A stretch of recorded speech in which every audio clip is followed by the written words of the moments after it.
Hello everyone, welcome back to my channel. তো আজকে আমি আর শ্রেয়া চলে যাচ্ছিলাম, একটা পার্টি মেকআপ ছিল তো সেখানেই যাচ্ছিলাম। তো আজকে আমার অ্যাসিস্ট্যান্ট ছিল শ্রেয়া, তোমরা আগের দিন ওকে আমার মিনি ব্লগে দেখেছো।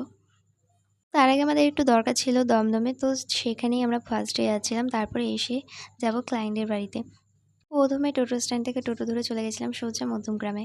তারপরে সেখান থেকে চলে এসেছিলাম আর তারপরে আমরা চলে গেছিলাম ক্লায়েন্টের বাড়িতে। তো তারপরে আমি এখানে একজন করে মেকআপ করে দিচ্ছিলাম। আর ফার্স্টের ক্লায়েন্ট আমার কাছে একদম নিউটের মধ্যে একটা মেকআপ লুক চেয়েছিল। এখানে যিনি আমার সেকেন্ড ক্লায়েন্ট ছিল, তো তিনি আমার কাছে একটা শিমারি আই মেকআপ চেয়েছিল। তো তারপরে এখানে আমি হেয়ারস্টাইল করে নিচ্ছিলাম।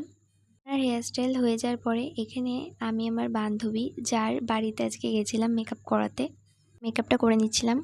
তারপরে আমি আমার সব ক্লায়েন্টের ফটোগুলো তোমাদের দেখিয়ে দিচ্ছিলাম। আজকের ভিডিওটা এইটুখানি গাইস। তোমরা আমার চ্যানেলকে সাবস্ক্রাইব করতে ভুলো না।